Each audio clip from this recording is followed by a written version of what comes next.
नमस्कार, मैं रचना शर्मा चढ़ती कला टाइम टीवी देख रहे सभी दर्शकों का स्वागत करती हूं। आप देख रहे हैं फास्ट न्यूज।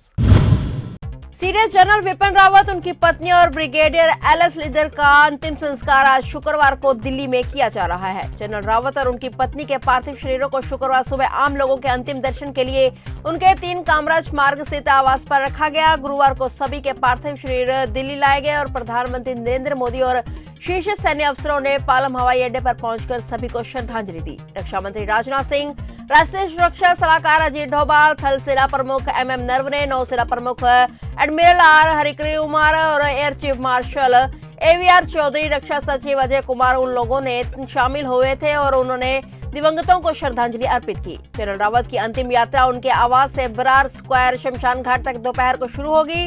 राजकीय सम्मान के साथ आज सीडीएस को अंतिम विदाई दी जाएगी।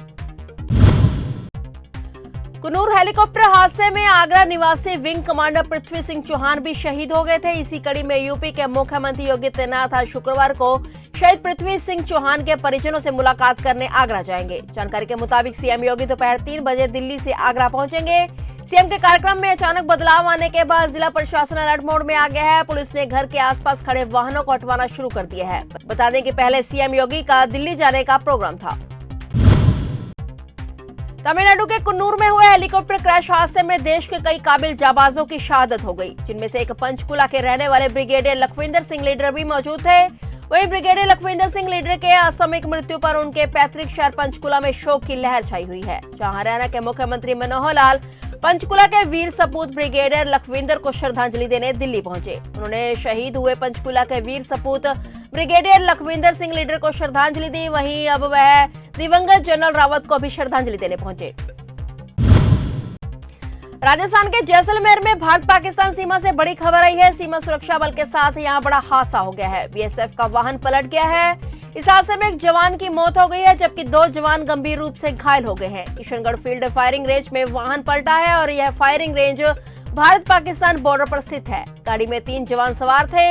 हादसे के बाद तीनों को रामगढ़ अस्पताल लाया गया, जहां डॉक्टरों ने एक जवान को मृत घोषित कर दिया, जबकि 2 अन्य जवानों को गंभीर रूप से घायल बताया है। दोनों का इलाज जारी है। हादसे का शिकार हुए तीनों जवान 50वीं वाहिनी सीमा सुरक्षा बल के हैं। मृत जवान का नाम वीरेंद्र कुमार सिंह बताया जा रहा है, जबकि घायल जवान दिनेश मिस्त्री और टी तमंग का उपचार अस्पताल में किया जा रहा है।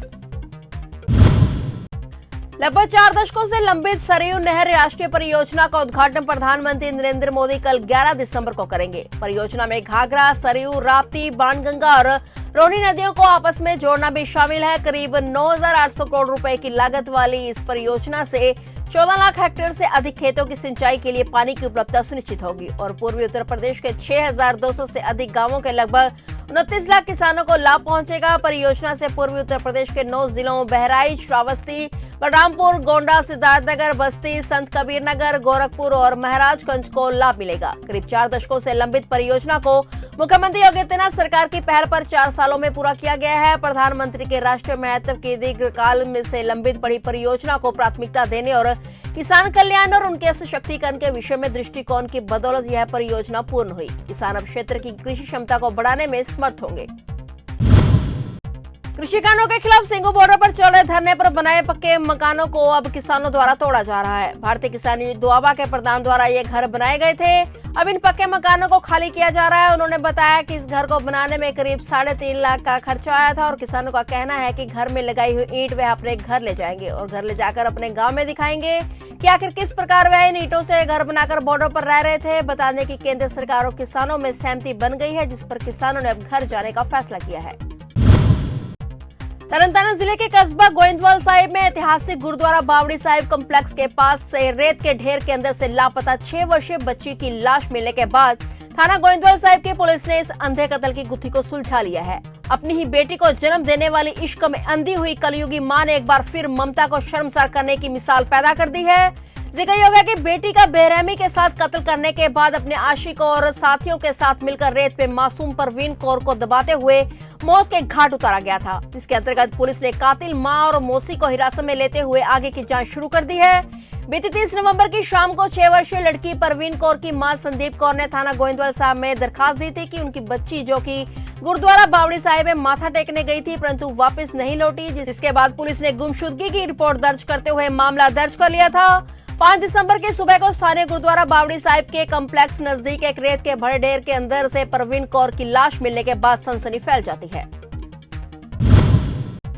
पंजाब में नाजायज तरीकों के साथ रेत माइनिंग की वीडियो बनाकर देने या सबूत के साथ जानकारी देने पर पंजाब सरकार 25,000 रुपए इनाम देगी। मुख्यमंत्री चरणजीत सिंह चन्नी ने इस संबंध में सभी डिप्टी कमिश्नरों को आदेश जारी किए हैं। मुख्यमंत्री ने कहा है कि हर एक माइनिंग साइट से अंतिम मंजिल तक की दूरी को दरों को संबंधित डिप्टी कमिश्नर की तरफ से तय की जाएंगी और इसके अलावा मुख्यमंत्री ने यह भी यकीनी बनाने के हुक्म दिए कि यदि किसी भी गांव की पंचायत रेत की मांग करती है तो उसको यह माइनिंग वाले स्थानों से ही मुफ्त उपलब्ध करवाई जाए। चन्नी ने कहा कि रेत की ढुलाई करने वाली ट्रालियों से कोई प्रभार न लिया जाए और सिर्फ ट्रकों से 5.50 प्रति क्यूबिक फुट प्रभार किया जाए और इसी द्वारा मुख्यमंत्री ने कानूनी साइटों की संख्या बढ़ाने वाले और पहले बंद की साइटों को चालू करने पर भी जोर दिया। सिविल और पुलिस प्रशासन दरमियान तालमेल पर जोर देते हुए मुख्यमंत्री ने कहा कि इस संबंध में किसी भी तरह की राजनीतिक दखलंदाजी बर्दाश्त नहीं की जाएगी, क्योंकि वह रेत की नाजायज माइनिंग में शामिल आरोपियों के खिलाफ सख्त कार्रवाई करने के लिए दृढ़ संकल्पित है। फिलहाल फास्ट न्यूज में इतना ही। तब तक के लिए देखते रहिए चढ़ती कला टाइम टीवी और मुझे दीजिए इजाजत। धन्यवाद।